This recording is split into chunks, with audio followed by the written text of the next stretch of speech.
ನಾನು ಹೊಟ್ಟೆ ನೋವಿನಿಂದ ತುಂಬ ನರಳುತ್ತಿದ್ದೆ. ನನಗೆ ಎಷ್ಟು ನೋವಿತ್ತೆಂದರೆ ಯಾವ ಕೆಲಸವನ್ನು ನನ್ನಿಂದ ಮಾಡಲಾಗುತ್ತಿರಲಿಲ್ಲ. ಇಡೀ ಮನೆಯು ಚೆಲ್ಲಾಪಿಲ್ಲಿಯಾಗಿ ಬಿದ್ದಿತ್ತು. ಅಡಿಗೆ ಕೋಣೆಯಲ್ಲಿ ಪಾತ್ರೆಗಳ ದೊಡ್ಡ ರಾಶಿಯೇ ಜಮಾ ಆಗಿತ್ತು. ವಾಶ್ ಮಾಡುವ ತುಂಬ ಬಟ್ಟೆಗಳು ಸಹ ಇದ್ದವು. ಇದೆಲ್ಲ ಕೆಲಸವನ್ನು ಇಡೀ ದಿನ ಮಾಡಿದರೂ ಮುಗಿಯುವ ಹಾಗಿರಲಿಲ್ಲ. ನನ್ನ ಕೆಲಸ ಕೇವಲ ಅಡಿಗೆ ಮಾಡುವುದಾಗಿತ್ತು. ಏನೇ ಆದರೂ ಅದನ್ನು ಮಾತ್ರ ನಾನು ಸರಿಯಾದ ಸಮಯಕ್ಕೆ ಮಾಡಲೇಬೇಕಾಗಿತ್ತು. ಬೇಕಾದರೆ ಅನಾರೋಗ್ಯದಿಂದಿರಲಿ ಅಥವಾ ಯಾವುದೇ ತೊಂದರೆ ಇರಲಿ, ಅಡಿಗೆಯಂತೂ ಮಾಡಲೇಬೇಕಾಗಿತ್ತು. ನಾನು ಈ ಮನೆಯಲ್ಲಿ ನನ್ನ ಗಂಡನ ಜೊತೆ ಇರುತ್ತಿದ್ದೆ. ನನ್ನ ಮದುವೆಯಾಗಿ ತುಂಬ ಸಮಯವಾಗಿತ್ತು. ಆದರೆ ನಾವು ಮಕ್ಕಳಿಗಾಗಿ ಹಂಬಲಿಸುತ್ತಿದ್ದೆವು. ನನ್ನ ಗಂಡನ ರಿಪೋರ್ಟ್ ಸರಿಯಾಗಿರಲಿಲ್ಲ. ಅದಕ್ಕಾಗಿ ಅವರು ಸಹ ತುಂಬ ದುಃಖಿತರಾಗಿದ್ದರು. ಇಲ್ಲದೆ ಹೋಗಿದ್ದರೆ ನನ್ನನ್ನು ಬಿಟ್ಟು ಇನ್ನೊಂದು ಮದುವೆ ಮಾಡಿಕೊಳ್ಳುತ್ತಿದ್ದರು. ನನ್ನ ಅತ್ತೆಯಂತೂ ರಿಪೋರ್ಟನ್ನು ಒಪ್ಪಿಕೊಳ್ಳಲು ತಯಾರಿರಲಿಲ್ಲ. ಸಮಸ್ಯೆ ನನ್ನದಲ್ಲ, ಅವರ ಮಗನಲ್ಲಿದೆ ಎಂದು ಅತ್ತೆ ಒಪ್ಪಿಕೊಳ್ಳಲು ತಯಾರಿರಲಿಲ್ಲ. ಅವರಲ್ಲಿ ತುಂಬ ಗಂಭೀರವಾದ ಸಮಸ್ಯೆಯೇನೂ ಇರಲಿಲ್ಲ. ಔಷಧಿ ಮಾಡಿದರೆ ಎಲ್ಲವೂ ಸರಿಯಾಗುತ್ತಿತ್ತು. ಆದರೆ ನನ್ನ ಗಂಡನದು ಒಂದೇ ಹಠವಾಗಿತ್ತು, ಡಾಕ್ಟರ್ ಸುಳ್ಳು ಹೇಳುತ್ತಿದ್ದಾರೆ ಎಂದು. ತಾನು ಸರಿಯಾಗಿದ್ದೇನೆ, ನಾನು ಸಹ ಸುಮ್ಮನಾಗುತ್ತಿದ್ದೆ. ನಮ್ಮ ಜೀವನ ಹೀಗೆ ನಡೆಯುತ್ತಿತ್ತು. ನನ್ನ ಗಂಡ ಬೆಳಿಗ್ಗೆ ಕೆಲಸಕ್ಕೆ ಹೋಗುತ್ತಾರೆ, ರಾತ್ರಿ ಲೇಟಾಗಿ ಬರುತ್ತಾರೆ. ನಾನು ಇಡೀ ದಿನ ಒಬ್ಬಳೇ ಮನೆಯಲ್ಲಿ ಇರುತ್ತಿದ್ದೆ.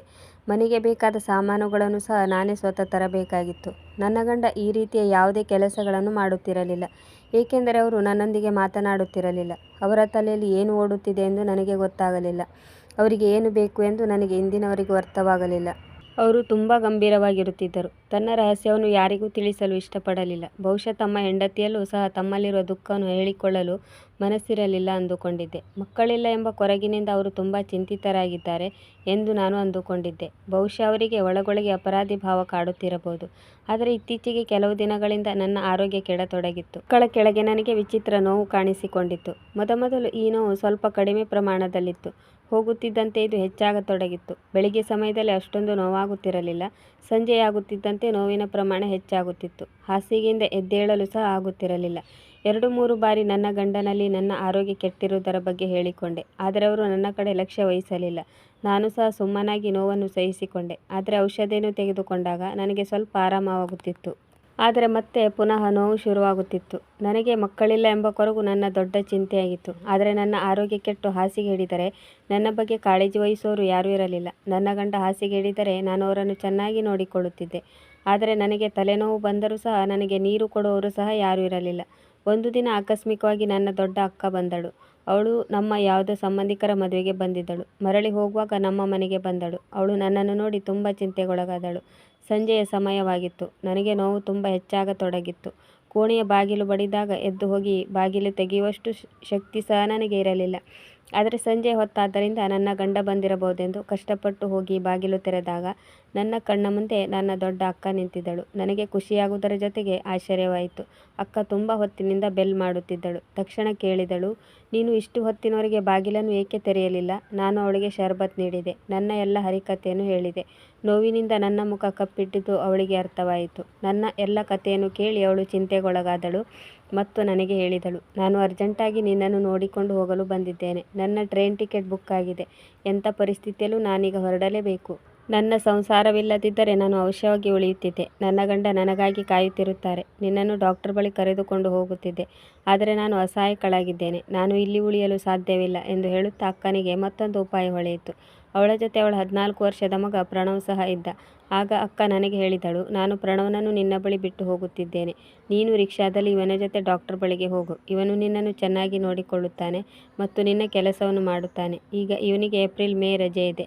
ಈಗ ಇವನಿಗೆ ಶಾಲೆಗೆ ಹೋಗುವ ಅವಶ್ಯಕತೆ ಇಲ್ಲ. ಇವನ ಬಟ್ಟೆಯನ್ನು ಅನಂತರ ಕಳಿಸಿಕೊಡುತ್ತೇನೆ. ಈಗ ಇವನ ಜೊತೆ ಒಂದು ಜೋಡಿ ಬಟ್ಟೆ ಮಾತ್ರ ಇದೆ. ನನ್ನ ಅಕ್ಕನಿಗೆ ನನ್ನ ಬಗ್ಗೆ ತುಂಬ ಅಕ್ಕರೆ ಇತ್ತು. ಆದ್ದರಿಂದ ತನ್ನ ಮಗನನ್ನು ನನ್ನ ಬಳಿ ಬಿಟ್ಟು ಹೋದಳು. ಈ ಹಿಂದೆ ನಾನು ಪ್ರಣವ್ನನ್ನು ನೋಡಿದಾಗ ಅವನಿಗೆ ಕೇವಲ 10 ವರ್ಷವಾಗಿತ್ತು. ಆದರೆ ಇಂದು ಅವನು ತುಂಬ ದೊಡ್ಡವನಾಗಿ ಬೆಳೆದಿದ್ದ. ಅವನು ಎತ್ತರದಲ್ಲಿ ತನ್ನ ವಯಸ್ಸಿಗಿಂತಲೂ ದೊಡ್ಡವನಾಗಿ ಕಾಣುತ್ತಿದ್ದನು. ಇದಲ್ಲದೆ ಅವನಿಗೆ ತುಂಬ ತಿಳುವಳಿಕೆ ಸಹ ಬಂದಿತ್ತು. ಆದರೆ ಅವನು ನನ್ನೊಂದಿಗೆ ಅಷ್ಟೊಂದು ಬೆರೆತಿರಲಿಲ್ಲ, ಏಕೆಂದರೆ ನನ್ನ ದೊಡ್ಡ ಅಕ್ಕ ಬೇರೆ ಪಟ್ಟಣದಲ್ಲಿ ಇದ್ದಳು. ನಾವು ನಮ್ಮ ಕಷ್ಟ ಸುಖದಲ್ಲಿ ಮುಳುಗಿರುತ್ತಿದ್ದೆವು. ನಾವು ಒಬ್ಬರಿಗೊಬ್ಬರು ಭೇಟಿಯಾಗುವ ಸಂದರ್ಭ ಕೂಡಿ ಬರುತ್ತಿರಲಿಲ್ಲ. ಈಗ ಪ್ರಣವ್ ನನ್ನ ಜೊತೆ ಇರತೊಡಗಿದನು. ಅಕ್ಕನ ಮಾತಿನಂತೆ ಅವನು ನನ್ನನ್ನು ಡಾಕ್ಟರ್ ಬಳಿ ಕರೆದುಕೊಂಡು ಹೋದನು. ಹೋಗಬೇಕೆಂದರೆ ನಾನೇ ಸ್ವತಃ ಹಾಸ್ಪಿಟ್ಲಿಗೆ ಹೋಗುತ್ತಿದ್ದೆ. ಆದರೆ ನನಗೆ ಒಬ್ಬಳೇ ಹೋಗಲು ಹೆದರಿಕೆಯಾಗುತ್ತಿತ್ತು. ನನ್ನ ಮನೆ ಊರಿನಿಂದ ದೂರದಲ್ಲಿತ್ತು. ಅದರಿಂದ ಹೋಗಿ ಬರಲು ತುಂಬ ಸಮಯ ಹಿಡಿಯುತ್ತಿತ್ತು. ನಾನು ಒಂದು ಮಧ್ಯಾಹ್ನ ಪ್ರಣವ್ನ ಜೊತೆ ಹಾಸ್ಪಿಟ್ಲಿಗೆ ಹೊರಟೆ. 35 ನಿಮಿಷದ ಪ್ರಯಾಣದ ನಂತರ ರಿಕ್ಷಾ ಆಸ್ಪತ್ರೆ ಮುಂದೆ ಬಂದು ನಿಂತಿತ್ತು. ತುಂಬ ಹೊತ್ತಿನ ನಂತರ ನನ್ನ ನಂಬರ್ ಬಂದಾಗ ನಾನು ಪ್ರಣವ್ನ ಜೊತೆ ಡಾಕ್ಟರ್ ಬಳಿ ಒಳಗೆ ಹೋದೆ. ಡಾಕ್ಟರ್ ಪ್ರಣವ್ನಿಗೆ ಒಂದು ಬದಿ ಕುಳಿತುಕೊಳ್ಳಲು ಹೇಳಿದರು. ಅವನು ಸುಮ್ಮನೆ ದೂರ ಕುಳಿತುಕೊಂಡನು. ಡಾಕ್ಟರ್ ನನ್ನ ಅಲ್ಟ್ರಾಸೌಂಡ್ ಮಾಡಿದರು. ಒಂದು ವಿಚಿತ್ರ ರೋಗದ ಬಗ್ಗೆ ಹೇಳಿದರು. ಡಾಕ್ಟರ್ ಹೇಳಿದರು, ಮಹಿಳೆಯರಿಗೆ ವಯಸ್ಸಾಗುತ್ತಿದ್ದಂತೆ ಈ ರೋಗ ಬರುತ್ತದೆ. 100ರಲ್ಲಿ 10 ಜನರಿಗೆ ಈ ರೋಗ ಇರುತ್ತದೆ. ಈ ರೋಗದಲ್ಲಿ 2 ವಿಧದ ನೋವು ಕಾಣಿಸಿಕೊಳ್ಳುತ್ತದೆ. ಒಂದು, ಅವರಿಗೆ ಮಕ್ಕಳಾಗುವುದು ತುಂಬ ಕಷ್ಟ ಸಾಧ್ಯ. ಮತ್ತೊಂದವರಿಗೆ ತುಂಬ ನೋವಾಗುತ್ತದೆ. ಇದಕ್ಕೆ ಎಂಡೋಮೆಟ್ರಿಯೋಸಿಸ್ ಎಂದು ಕರೆಯಲಾಗುತ್ತದೆ. ಒಂದು ವೇಳೆ ಮಹಿಳೆಗೆ ಮೊದಲೇ ಮಗುವಾಗಿದ್ದರೆ ಅವಳು ತನ್ನ ಗರ್ಭಕೋಶವನ್ನು ತೆಗೆದುಹಾಕಿ ಈ ರೋಗದಿಂದ ಮುಕ್ತಿ ಪಡೆಯಬಹುದು. ಆದರೆ ಮಗುವಾಗಿರದಿದ್ದರೆ ಮಹಿಳೆಯರಿಗೆ ತುಂಬ ಕಷ್ಟವಾಗುತ್ತದೆ. ರೋಗದ ನಿವಾರಣೆಗೆ ಗುಳಿಗೆಗಳನ್ನು ತಿಂದರೆ ಅವಳಿಗೆ ಮಕ್ಕಳಾಗುವ ಸಂಭವ ತುಂಬ ಕಡಿಮೆ.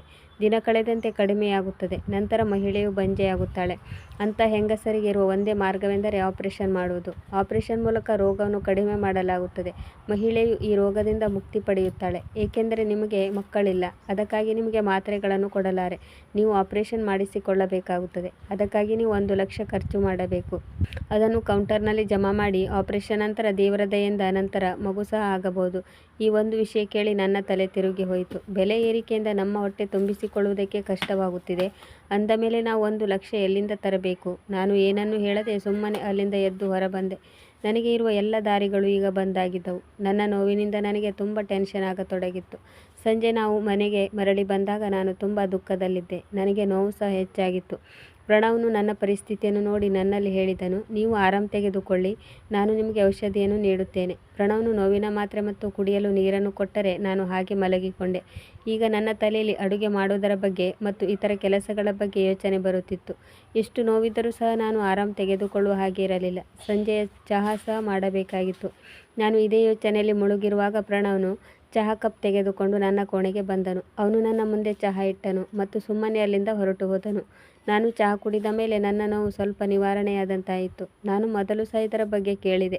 ಹೊಟ್ಟೆಯಲ್ಲಿ ನೋವಾದಾಗ ಬಿಸಿ ದ್ರವವನ್ನು ಕುಡಿಯಲೇಬೇಕೆಂದು. ಅನಂತರ ನನಗೆ ನೆನಪಾಯಿತು, ಅಡುಗೆ ಕೋಣೆಯಲ್ಲಿ ತೊಳೆಯುವ ಪಾತ್ರೆಗಳು ತುಂಬ ಇವೆ. ನಾನು ಎದ್ದು ಕಿಚನ್ ಕಡೆಗೆ ಹೊರಟೆ. ಅಷ್ಟರಲ್ಲಿ ಪ್ರಣವ್ನು ಪಾತ್ರೆಗಳನ್ನು ಸಹ ತೊಳೆದಿಟ್ಟಿದ್ದ.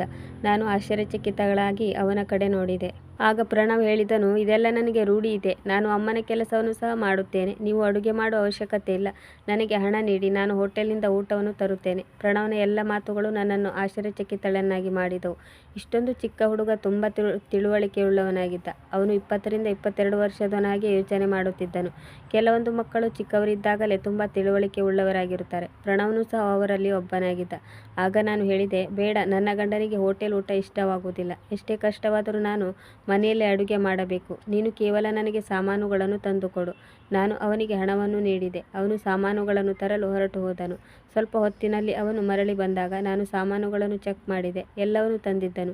ಆದರೆ ಒಂದು ವಿಚಿತ್ರ ವಸ್ತುವನ್ನು ತೆಗೆದುಕೊಂಡು ಬಂದಿದ್ದನು. ಅದು ಸಾಮಾನುಗಳ ಜೊತೆ ಇತ್ತು. ಅವನು ಹರಳೆಣ್ಣೆಯ ಬಾಟ್ಲನ್ನು ತಂದಿದ್ದನ್ನು ನೋಡಿ ನಾನು ಆಶ್ಚರ್ಯಚಕಿತಳಾದೆ. ಹರಳೆಣ್ಣೆಯನ್ನು ಅವನು ಏಕೆ ತಂದಿದ್ದಾನೆ ಎಂದು ನಾನು ಯೋಚನೆಯಲ್ಲಿ ಮುಳುಗಿದ್ದೆ. ಅವನು ತಪ್ಪಾಗಿ ತೆಗೆದುಕೊಂಡು ಬಂದಿರಬೇಕು ಎಂದುಕೊಂಡೆ. ಆದರೆ ಇದು ಒಂದೇ ಬಾರಿ ಆಗಿರಲಿಲ್ಲ. ಪ್ರತಿದಿನ ಹೀಗೆ ನಡೆಯುತ್ತಿತ್ತು. ನಾನು ಪ್ರಣವ್ನಲ್ಲಿ ಏನನ್ನಾದರೂ ತರಲು ಹೇಳಿದರೆ ಅವನು ಅದರ ಜೊತೆಗೆ 20 ರೂಪಾಯಿ ಹರಳೆಣ್ಣೆ ಬಾಟ್ಲನ್ನು ತರುತ್ತಿದ್ದನು. ನಾನು ಆ ಹರಳೆಣ್ಣೆಯ ಬಾಟ್ಲನ್ನು ಕಿಚನ್ ರೂಮಿನ ಕ್ಯಾಬಿನ್ನಲ್ಲಿಡುತ್ತಿದ್ದೆ. ನನ್ನ ಬಳಿ ಈಗ ತುಂಬ ಹರಳೆಣ್ಣೆಯ ಬಾಟ್ಲುಗಳಿದ್ದವು. ಪ್ರಣವ್ನು ಒಬ್ಬ ಮುಗ್ಧ ಹುಡುಗನಾಗಿದ್ದ. ಅವನು ಸಾಮಾನುಗಳೊಂದಿಗೆ ಈ ಹರಳೆಣ್ಣೆಯ ಬಾಟ್ಲನ್ನು ಏಕೆ ತರುತ್ತಾನೆಂದು ಅವನಲ್ಲಿ ಕೇಳುವ ಧೈರ್ಯ ನನಗೆ ಇರಲಿಲ್ಲ. ಇದು ಒಮ್ಮೆ ನಡೆದಿದ್ದರೆ ತಪ್ಪಾಗಿ ನಡೆದಿರಬಹುದು ಎಂದುಕೊಳ್ಳಬಹುದಾಗಿತ್ತು. ಆದರೆ ಪ್ರತಿದಿನ ಇದು ನಡೆಯುತ್ತಿತ್ತು. ಪ್ರಣವ್ ಬಂದಿದ್ದರಿಂದ ನನಗೆ ಮಾತ್ರವಲ್ಲದೆ ನನ್ನ ಗಂಡನಿಗೂ ತುಂಬ ಸಹಾಯವಾಗಿತ್ತು. ಅವರಿಗೂ ಏನಾದರೂ ವಸ್ತುಗಳನ್ನು ತರುವುದಿದ್ದರೆ ಪ್ರಣವ್ನನ್ನೇ ಮಾರ್ಕೆಟಿಗೆ ಕಳುಹಿಸುತ್ತಿದ್ದರು. ಮೊದಲೇ ಅವರು ಸುಸ್ತಾಗಿ ಆಫೀಸಿನಿಂದ ಮನೆಗೆ ಬರುತ್ತಿದ್ದರು. ಏನಾದರೂ ಮಾರ್ಕೆಟ್ನಿಂದ ತರಬೇಕೆಂದರೆ ಅವರೇ ಹೋಗಬೇಕಾಗಿತ್ತು. ಇದು ಅವರಿಗೆ ಮಾಡಲು ತುಂಬ ಕಷ್ಟವಾಗಿತ್ತು. ಮನೆಯಲ್ಲಿ ಮಕ್ಕಳಿಲ್ಲದ ನೋವು ಬಹುಶಃ ಪ್ರಪಂಚದಲ್ಲಿ ಯಾರಿಗಾದರೂ ಅರ್ಥವಾಗುತ್ತದೆ. ಅಂಥವರು ಯಾವ ರೀತಿಯ ಜೀವನ ನಡೆಸುತ್ತಿರಬಹುದು. ನನ್ನ ಗಂಡನಲ್ಲಿ ಯಾವುದೋ ಕೊರತೆ ಇತ್ತು ನಿಜ. ಆದರೆ ಈಗ ನನ್ನಲ್ಲೂ ಸಹ ಬೇರೆ ಬೇರೆ ರೋಗಗಳು ಕಾಣಿಸಿಕೊಂಡಿದ್ದವು ಮತ್ತು ನನ್ನ ಬಳಿ ಆಪರೇಷನ್ಗಾಗಿ ಹಣವಿರಲಿಲ್ಲ. ಮಾತ್ರೆಗಳನ್ನು ತೆಗೆದುಕೊಳ್ಳಲು ನನಗೆ ಇಷ್ಟವಿರಲಿಲ್ಲ. ಇಲ್ಲಿ ಪ್ರಣವ್ನು ನಾವಿಬ್ಬರು ಗಂಡ ಹೆಂಡತಿಯರಿಗೆ ತುಂಬ ಸಹಾಯಕ್ಕೆ ಬಂದಿದ್ದನು. ಆದರೆ ಅವನು ಒಂದು ಗಂಭೀರವಾದ ವಿಷಯವನ್ನು ನನ್ನ ಮುಂದೆ ಇಟ್ಟಿದ್ದನು. ಅದೇ ಹರಳೆಣ್ಣೆಯ ವಿಷಯ. ನಾನು ಈ ಹರಳೆಣ್ಣೆಯನ್ನು ಹೆಂಗಸರು ತಮ್ಮ ತುಂಬ ರೋಗಗಳ ನಿವಾರಣೆಗಾಗಿ ಬಳಸುತ್ತಾರೆ ಎಂದು ಕೇಳಿದ್ದೆ. ಆದ್ದರಿಂದ ನನಗೆ ನಾಚಿಕೆಯಾಗಿ ನನ್ನ ಅಕ್ಕನ ಮಗನಲ್ಲಿ ಇದರ ಬಗ್ಗೆ ಕೇಳಲು ಸಾಧ್ಯವಾಗಲಿಲ್ಲ. ಅವನು ಹರಳೆಣ್ಣೆಯನ್ನು ಏಕೆ ತೆಗೆದುಕೊಂಡು ಬರುತ್ತಾನೆ? ಅವನು ನನ್ನ ಮತ್ತು ಡಾಕ್ಟರ್ ನಡುವಿನ ಮಾತುಗಳನ್ನು ಕೇಳಿದ್ದಾನೆ. ನಾನು ಇದನ್ನೇ ಯೋಚಿಸುತ್ತಾ ಸುಸ್ತಾಗಿದ್ದೆ. ಹರಳೆಣ್ಣೆಯನ್ನು ತೆಗೆದುಕೊಂಡು ಬರಬೇಡ ಎಂದು ಅವನಿಗೆ ಹೇಳಬೇಕು ಎಂದು ನನ್ನ ಮನ ಹೇಳುತ್ತಿತ್ತು. ಆದರೆ ನನಗೆ ಏನನ್ನೂ ಹೇಳಲು ಆಗುತ್ತಿರಲಿಲ್ಲ. ಒಂದು ದಿನ ನಾನು ಧೈರ್ಯ ಮಾಡಿ ಹರಳೆಣ್ಣೆಯ ಬಗ್ಗೆ ಪ್ರಣವ್ನಲ್ಲಿ ಕೇಳಿಯೇ ಬಿಟ್ಟೆ. ಆಗ ಅವನು ಹೇಳಿದ ಮಾತು ಕೇಳಿ ನಾನು ದಂಗಾಗಿ ಹೋದೆ. ನಾನು ಮರಳಿ ನನ್ನ ಕೋಣೆಗೆ ಬಂದೆ. ನಾನು ಪ್ರಣವ್ನ ಮಾತುಗಳ ಬಗ್ಗೆ ಯೋಚಿಸತೊಡಗಿದೆ. ಇದರ ಅರ್ಥ ಪ್ರಣವ್ನು ರಾತ್ರಿ ನಮ್ಮ ಗಂಡ ಹೆಂಡತಿಯರ ಮಾತುಗಳನ್ನು ಕೇಳುತ್ತಿದ್ದನು. ನನಗೆ ತುಂಬ ನಾಚಿಕೆಯಾಯಿತು. ನನಗೆ ಎಷ್ಟೊಂದು ಮರ್ಯಾದೆ ಆಯಿತೆಂದರೆ ನಾನು ನಿಂತ ಭೂಮಿ ಬಿರಿಯಬಾರದೆ ಎನಿಸಿತು. ನನ್ನ ತಲೆಯಲ್ಲಿ ಒಂದೇ ಯೋಚನೆ ಕಾಡುತ್ತಿತ್ತು. ನಾನು ಇಲ್ಲಿಯವರೆಗೆ ಯಾರಿಗೂ ಗೊತ್ತಾಗಬಾರದು ಎಂದು ಯಾವ ರಹಸ್ಯವನ್ನು ಮುಚ್ಚಿಟ್ಟಿದ್ದೇನೋ ಆ ರಹಸ್ಯ ಪ್ರಣವ್ನಿಗೆ ಗೊತ್ತಾಗಿತ್ತು. ಅವನು ನನ್ನ ಹಾಗೂ ನನ್ನ ಗಂಡನ ನಡುವಿನ ಮಾತುಗಳನ್ನು ಕೇಳಿಸಿಕೊಂಡಿದ್ದನು. ಅದರಿಂದ ಅವನು ಪ್ರತಿದಿನ ನನಗೆ ಹರಳೆಣ್ಣೆಯನ್ನು ತಂದು ಕೊಡುತ್ತಿದ್ದನು. ಆದರೆ ಹರಳೆಣ್ಣೆಯನ್ನು ಉಪಯೋಗಿಸಿ ಎಂದು ಹೇಳುವ ಧೈರ್ಯ ಅವನಿಗೂ ಕೂಡ ಬರಲಿಲ್ಲ. ನಾನು ನನ್ನ ಕೋಣೆಯ ಬಾಗಿಲನ್ನು ಬಂದ್ ಮಾಡಿದೆ ಮತ್ತು ಬಿಕ್ಕಿ ಬಿಕ್ಕಿ ಅಳತೊಡಗಿದೆ. ನಾನು ತುಂಬ ನಾಚಿಕೆ ಪಟ್ಟುಕೊಂಡಿದ್ದೆ. ಒಂದು ಕಡೆ ನನಗೆ ಮಕ್ಕಳಾಗಿರಲಿಲ್ಲ ಎಂಬ ಟೆನ್ಷನ್ ಇದ್ದರೆ, ಇನ್ನೊಂದು ಕಡೆ ಈ ಹರಳೆಣ್ಣೆಯ ವಿಷಯ. ಇದು ಎಂಥ ನಾಚಿಕೆಗೇಡಿನ ವಿಷಯವೆಂದರೆ ನನ್ನ ಅಕ್ಕನ ಮಗನಿಗೂ ಆ ವಿಷಯವನ್ನು ನನ್ನಲ್ಲಿ ಹೇಳಲು ತುಂಬ ನಾಚಿಕೆಯಾಗುತ್ತಿತ್ತು ಮತ್ತು ನನಗೂ ಸಹ ಅವನು ಹೇಳಿದ ವಿಷಯವನ್ನು ಕೇಳಲು ಮರ್ಯಾದೆಯಾಯಿತು. ಸ್ವಲ್ಪ ಹೊತ್ತಿನ ನಂತರ ಪ್ರಣವ್ನು ಬಾಗಿಲನ್ನು ಕಟಕಟ ಶಬ್ದ ಮಾಡಿದನು. ಮಾರನೇ ದಿನ ಬೆಳಿಗ್ಗೆ ಅವನು ಮರಳಿ ಹೋಗುತ್ತೇನೆಂದು ನನಗೆ ಹೇಳಿದನು. ಈಗ ಅವನು ಇಲ್ಲಿ ಇರಲು ಸಾಧ್ಯವಿಲ್ಲ ಎಂದು ಹೇಳಿದ. ಅದಕ್ಕೆ ನಾನು ಏನನ್ನೂ ಹೇಳಲಿಲ್ಲ. ನನಗೆ ಎಷ್ಟು ಮರ್ಯಾದೆಯಾಗಿತ್ತು ಎಂದರೆ ಅವನಿಗೆ ಹೋಗಬೇಡ, ಇಲ್ಲೇ ಇರು ಎಂದು ಹೇಳಲು ಕೂಡ ಸಾಧ್ಯವಾಗಲಿಲ್ಲ. ಪ್ರಣವ್ನು ಹೊರಟು ಹೋದನು. ಅವನು ಇಲ್ಲಿದ್ದರೆ ನನಗೆ ತುಂಬ ಸಹಾಯವಾಗುತ್ತಿತ್ತು. ನನಗೆ ಈಗ ಮತ್ತೆ ತುಂಬ ಕಷ್ಟಗಳು ಎದುರಾದವು. ನಾನು ಕಿಚನ್ನಿಗೆ ಬಂದೆ ಮತ್ತು ತುಂಬ ಜಮಾವಣೆಗೊಂಡ ಹರಳೆಣ್ಣೆಯ ಬಾಟ್ಲುಗಳನ್ನು ಹೊರತೆಗೆದೆ. ಈಗ ನನಗೆ ಪ್ರಣವ್ ಹೇಳಿದ ಮಾತು ನೆನಪಾಗತೊಡಗಿತ್ತು. ನನಗೆ ಒಂದು ರೀತಿಯ ವಿಚಿತ್ರವೆನಿಸಿತು. ಈ ಹರಳೆಣ್ಣೆಯ ಬಾಟ್ಲಿಗಳನ್ನು ಎಸೆಯಬೇಕೆಂದು ಒಮ್ಮೆ ಯೋಚಿಸಿದೆ. ಆದರೆ ಪ್ರಣವ್ನು ಇದೆಲ್ಲವನ್ನು ನನ್ನ ಒಳ್ಳೆಯದಕ್ಕಾಗಿ ಹೇಳಿದ್ದಾನೆಂದು ಮತ್ತೊಮ್ಮೆ ಯೋಚಿಸಿದೆ. ಅವನೇನು ತಪ್ಪು ಮಾತನಾಡಿರಲಿಲ್ಲ. ನಾನು ಹರಳೆಣ್ಣೆಯನ್ನು ಎತ್ತಿಕೊಂಡು ಸ್ನಾನ ಮಾಡುವ ನೀರಿನಲ್ಲಿ ಮಿಕ್ಸ್ ಮಾಡಿದೆ. ಸ್ವಲ್ಪ ಹೊತ್ತಿನಲ್ಲಿ ಅದು ಮಿಕ್ಸ್ ಆಯಿತು. ನಾನು ಆನಂತರ ಅದರಲ್ಲಿ ಸ್ನಾನ ಮಾಡಿದೆ. ನಾನು ತುಂಬ ದಿನಗಳವರೆಗೆ ಹರಳೆಣ್ಣೆಯ ನೀರಿನೊಂದಿಗೆ ಸ್ನಾನ ಮಾಡತೊಡಗಿದೆ ಮತ್ತು ನನ್ನ ರೋಗವೂ ಸಹ ವಾಸಿಯಾಗುತ್ತಾ ಹೋಯಿತು. ನನಗೆ ಯಾವ ರೋಗವಿತ್ತೆಂದರೆ ನನ್ನ ದೇಹದಿಂದ ಕೆಟ್ಟ ವಾಸನೆ ಬರುತ್ತಿತ್ತು. ನಾನು ಮನೆಯಲ್ಲಿ ಒಬ್ಬಳೇ ಇದ್ದಿದ್ದರಿಂದ ಯಾರಿಗೂ ಇದು ಗೊತ್ತಾಗುತ್ತಿರಲಿಲ್ಲ. ಆದರೆ ನನ್ನ ಗಂಡ ನನ್ನ ಜೊತೆ ಇರುತ್ತಿದ್ದನು. ನಾನು ಸ್ವತಃ ತುಂಬ ಸ್ವಚ್ಛವಾಗಿರಲು ಪ್ರಯತ್ನಿಸುತ್ತಿದ್ದೆ. ಆದರೆ ಇದು ಒಂದು ರೋಗವಾಗಿತ್ತು. ಈಗ ಪ್ರತಿದಿನ ನಾನು ಈ ಹರಳೆಣ್ಣೆಯ ನೀರಿನಿಂದ ಸ್ನಾನ ಮಾಡಿದ್ದರಿಂದ ಕ್ರಮೇಣ ಇದು ವಾಸಿಯಾಗುತ್ತಾ ಬಂದಿತ್ತು ಮತ್ತು ನನ್ನ ಜೀವನವೂ ಸಹ ತುಂಬ ಸುಖಮಯವಾಯಿತು. ಏಕೆಂದರೆ ಪ್ರತಿದಿನ ರಾತ್ರಿ ನಾನು ನನ್ನ ಗಂಡನ ಬೈಗುಳಗಳನ್ನು ಕೇಳಬೇಕಾಗಿತ್ತು. ಅವನು ಹೇಳುತ್ತಿದ್ದನು, ನಿನ್ನ ದೇಹದಿಂದ ಕೆಟ್ಟ ವಾಸನೆ ಬರುತ್ತಿದೆ. ಒಂದು ರಾತ್ರಿ ನನ್ನ ಗಂಡ ನನ್ನಲ್ಲಿ ಇದೇ ರೀತಿಯಾಗಿ ಮಾತನಾಡುತ್ತಾ ನನಗೆ ಬೈಯುತ್ತಿದ್ದನು. ಇದನ್ನು ಪ್ರಣವ್ನು ಕೇಳಿಸಿಕೊಂಡಿದ್ದನು.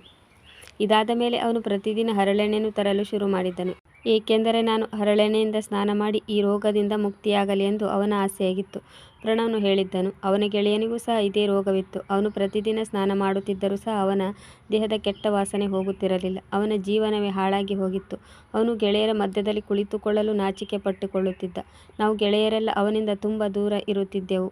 ಆಗ ಅವನು ಇದಕ್ಕಾಗಿ ಒಬ್ಬ ವೈದ್ಯರ ಬಳಿಗೆ ಹೋದನು. ಅವರು ಹರಳೆಣ್ಣೆಯ ನೀರಿನಿಂದ ಸ್ನಾನ ಮಾಡಲು ಅವನಿಗೆ ಸಲಹೆ ನೀಡಿದರು. ನಂತರ ಅವನ ರೋಗ ವಾಸಿಯಾಗಿತ್ತು. ಪ್ರಣವ್ನ ಈ ಎಲ್ಲ ಮಾತುಗಳನ್ನು ಕೇಳಿ ನನಗೆ ತುಂಬ ನಾಚಿಕೆಯಾಗಿತ್ತು. ವಾಸ್ತವದಲ್ಲಿ ನನಗೆ ಅಳುವೆ ಬಂದಿತ್ತು. ನಾನು ತುಂಬ ಹೊತ್ತಿನವರೆಗೆ ಅಳುತ್ತಿದ್ದೆ. ಆದರೆ ನಾನು ಅವನು ತಂದಿದ್ದ ಹರಳೆಣ್ಣೆಯಿಂದ ಸ್ನಾನ ಮಾಡಲು ಶುರು ಮಾಡಿದಂತೆ ನನ್ನ ಜೀವನ ತುಂಬ ಸುಲಭವಾಗಿತ್ತು. ಈಗ ನನ್ನ ದೇಹದಿಂದ ಬರುತ್ತಿದ್ದ ಕೆಟ್ಟ ವಾಸನೆಯಿಂದ ನನಗೆ ಮುಕ್ತಿ ದೊರೆತಿತ್ತು ಮತ್ತು ಅದಕ್ಕಾಗಿ ನನ್ನ ಗಂಡ ನನಗೆ ಬೈಯುವುದನ್ನು ಸಹ ನಿಲ್ಲಿಸಿದ್ದರು. ನಮ್ಮಿಬ್ಬರಲ್ಲಿ ಜಗಳವಾಗುವುದು ಸಹ ನಿಂತಿತ್ತು. ನಾನಂತೂ ಆಶ್ಚರ್ಯಚಕಿತಳಾಗಿದ್ದೆ. ಅವನು ಮಹಿಳೆಯರ ರೋಗಗಳ ಬಗ್ಗೆ ಹೇಗೆ ತಿಳಿದುಕೊಂಡಿದ್ದನು? ಆದ್ದರಿಂದ ಅವನು ಹರಳೆಣ್ಣೆಯನ್ನು ತರುತ್ತಿದ್ದನು. ನನಗೆ ಮರ್ಯಾದೆಯಾಗಿ ಅವನಲ್ಲಿ ಕೇಳಲು ಕೂಡ ಆಗಲಿಲ್ಲ. ಆದರೆ ಪ್ರಣವ್ನು ಹೊರಟು ಹೋದ ಮೇಲೆ ಜೀವನದಲ್ಲಿ ಮಕ್ಕಳ ಅವಶ್ಯಕತೆ ಎಷ್ಟು ಇರುತ್ತದೆ ಎಂದು ನನಗೆ ಅರಿವಾಯಿತು. ಮಕ್ಕಳಿಲ್ಲದ ಜೀವನ ಎಷ್ಟೊಂದು ಕಷ್ಟವಾಗುತ್ತದೆ. ನಾನು ನನ್ನ ಚಿನ್ನದ ಬಳೆಗಳನ್ನು ನನ್ನ ಚಿಕಿತ್ಸೆಗಾಗಿ ಮಾರಾಟ ಮಾಡಿದೆ ಮತ್ತು ಆಪರೇಷನ್ ಮಾಡಿಸಿಕೊಂಡು ಆ ರೋಗದ ನೋವಿನಿಂದಲೂ ಸಹ ಮುಕ್ತಿಯನ್ನು ಪಡೆದುಕೊಂಡೆ. ನಂತರ ನನ್ನ ಅಕ್ಕ ನನಗೊಂದು ಸಲಹೆ ನೀಡಿದಳು. ಅವಳು ವೈದ್ಯರಲ್ಲಿ ಮಾತನಾಡಿ ನನಗೆ ಮಕ್ಕಳಾಗುವ ಔಷಧಿಯನ್ನು ಕೊಡಿಸಿದಳು. ಆ ಔಷಧಿಯನ್ನು ಪ್ರತಿದಿನ ರಾತ್ರಿ ಹಾಲಿನಲ್ಲಿ ಮಿಕ್ಸ್ ಮಾಡಿ ನನ್ನ ಗಂಡನಿಗೆ ನೀಡಬೇಕು ಎಂದಳು. ಪ್ರತಿದಿನ ರಾತ್ರಿ ನನ್ನ ಗಂಡನಿಗೆ ಬಿಸಿ ಹಾಲನ್ನು ಕುಡಿಯುವ ಅಭ್ಯಾಸವಿದ್ದರಿಂದ ಇದು ನನಗೆ ತುಂಬ ಸುಲಭವಾಯಿತು. ನಾನು ಸಹ ಔಷಧಿಯನ್ನು ತೆಗೆದುಕೊಂಡೆ. ನನ್ನ ಗಂಡನಿಗೆ ಅವನ ಅರಿವಿಗೆ ಬಾರದೆ ಔಷಧಿ ನೀಡತೊಡಗಿದೆ. 6 ತಿಂಗಳು ಈ ಔಷಧಿಯನ್ನು ಬಳಸಿದ ನಂತರ ನನಗೆ ತಿಳಿಯಿತು. ನನಗೆ ನಂಬಲು ಸಾಧ್ಯವಾಗಲಿಲ್ಲ. ನಾನು ಗರ್ಭಧರಿಸಿದೆ. ನಾನು ಅಮ್ಮನಾಗುತ್ತಿದ್ದೇನೆ. ವಿಷಯ ಅಷ್ಟೊಂದು ಗಂಭೀರವಾಗಿರಲಿಲ್ಲ. ಕೇವಲ ನನ್ನ ಗಂಡನಿಗೆ ಸ್ವಲ್ಪ ಔಷಧೋಪಚಾರ ಮಾಡುವ ಅವಶ್ಯಕತೆ ಇತ್ತು. ಅದಕ್ಕಾಗಿ ಅವರು ಔಷಧಿಯನ್ನು ತೆಗೆದುಕೊಳ್ಳಲು ಒಪ್ಪಿಕೊಳ್ಳುತ್ತಿರಲಿಲ್ಲ. ಆದರೆ ಭಗವಂತನು ನನ್ನ ಮಡಿಲನ್ನು ತುಂಬಿದ್ದನು. ನನಗೆ ಸುಂದರವಾದ ಗಂಡು ಮಗುವನ್ನು ನೀಡಿದನು. ನನ್ನ ಗಂಡನಿಗೂ ಅರ್ಥವಾಗಿತ್ತು. ನಾನು ಪ್ರತಿದಿನ ಅವನ ಹಾಲಿನಲ್ಲಿ ಔಷಧಿಯನ್ನು ನೀಡುತ್ತಿದ್ದೇನೆ ಎಂದು ಅವನಿಗೆ ತಿಳಿದಿತ್ತು. ಅವನು ಔಷಧಿಯನ್ನು ನೋಡಿದ್ದನು. ಅವನು ಸುಮ್ಮನೆ ಅದನ್ನು ತೆಗೆದುಕೊಳ್ಳುತ್ತಿದ್ದನು. ಏಕೆಂದರೆ ಪ್ರಣವ್ ಹೋದ ಮೇಲೆ ಅವರಿಗೂ ಸಹ ಅರ್ಥವಾಗಿತ್ತು ಮಕ್ಕಳಿಲ್ಲದ ಜೀವನ ಅಪೂರ್ಣವೆಂದು. ಈಗ ಅವರಿಗೂ ಅರಿವಿಗೆ ಬಂದಿತ್ತು ಬದುಕಿನಲ್ಲಿ ಮಕ್ಕಳು ಎಷ್ಟೊಂದು ಮಹತ್ವಪೂರ್ಣವಾಗಿರುತ್ತಾರೆ. ನಂತರ ನನ್ನ ಗಂಡನು ತನ್ನಿಷ್ಟದಂತೆ ಖುಷಿಯಿಂದ ಔಷಧಿಯನ್ನು ತೆಗೆದುಕೊಳ್ಳುತ್ತಿದ್ದರು. ಏಕೆಂದರೆ ಅವರಿಗೂ ಮಗು ಬೇಕಾಗಿತ್ತು. ಪ್ರಿಯ ವೀಕ್ಷಕರೇ, ಈ ಕತೆ ನಿಮಗೆ ಇಷ್ಟವಾಗಿದ್ದಲ್ಲಿ ಇದಕ್ಕೊಂದು ಲೈಕ್ ಕೊಡಿ, ಕಮೆಂಟ್ ಮಾಡಿ, ಶೇರ್ ಮಾಡಿ ಮತ್ತು ಸಬ್ಸ್ಕ್ರೈಬ್ ಮಾಡಲು ಮರೆಯದಿರಿ. ಮುಂದಿನ ಕಥೆಯೊಂದಿಗೆ ಮತ್ತೆ ಭೇಟಿಯಾಗೋಣ. ಕತೆ ಕೇಳಿದ್ದಕ್ಕೆ ಧನ್ಯವಾದಗಳು.